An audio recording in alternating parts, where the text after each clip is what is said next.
This flip is going to upset a lot of antique orange furniture lovers out there, but you know what? I am here for it. This piece was on the side of the road for bulk cleanup, which means in Australia it's going to be crushed into a million little pieces. So I started by repairing the base.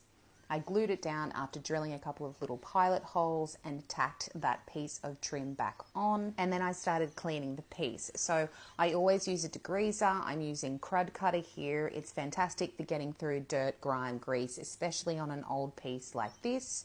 I make sure to take out all of the handles, and you do want to do this and then clean underneath, because dirt, dust, grime, all of that gets stuck underneath the handles as well.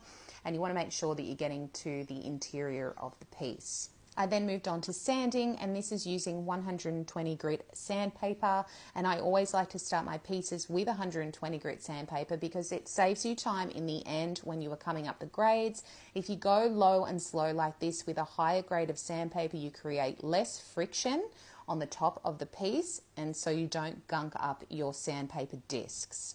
After I had sanded the top, I went around with my carbide scraper on the details and the trims, so it came off beautifully with the carbide scraper, and then I went around and hand sanded anything that I couldn't get off, because you can't really use the carbide scraper on rounded shapes and get everything. So it's a combination of hand sanding and using the carbide scraper, but as you can see, it just came off really beautifully. And it is common for you to find this when you're working on older pieces. The finishes do deteriorate pretty quickly. I had done a test patch prior with methylated spirits to see if that would take the finish off, because a lot of the time these older pieces were finished with shellac, and that essentially melts off when you use methylated spirits, but unfortunately it didn't this time.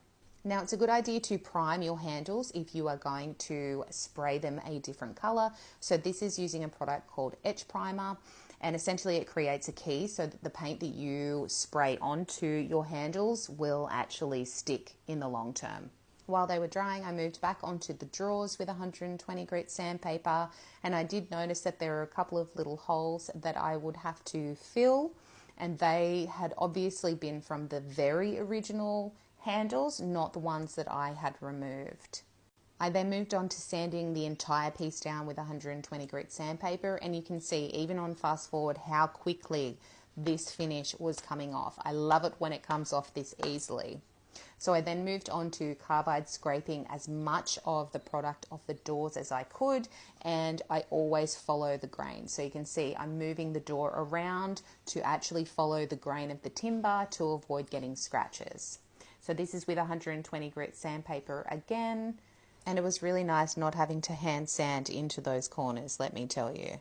Now, Etch Primer takes about 2 hours to dry, so once it was completely dry, I came in with some Rust-Oleum in matte black, making sure that I was spraying on an angle and from each of the sides, just to make sure that I was getting in all of the little intricate details on these handles. And then I went on to filling the holes that were in the top of the piece and on the drawers. Once this was dry, I smoothed it all back down and removed any of the dust. Now, this was just with a wet cloth, microfiber cloth, and you can see how gold that timber goes. So this is a good way to actually see what paint wash you are going to do on your piece. So I am choosing my paint color here. So I used the colors Safari Suit and this color, which is Fantan. They're both by Dulux. I then went on to apply my paint wash, and I did a total of 3 coats, and you can see here that I actually used my hair dryer to speed up the drying process in between each coat, and I also sand in between each coat. So you always want to sand in between your paint washes so you don't have a raised grain. So I went on to use a hard wax over the entire piece. This is Feast Watson hard wax, which gives you a nice matte finish. And this is the end result. It's not too warm, it's not too cool, it's beautifully neutral, but it still has that raw timber vibe to it. I can definitely see this going into someone's country provincial style home, but because it's so neutral, it could really go into anyone's aesthetic. Tell me what you guys think in the comments.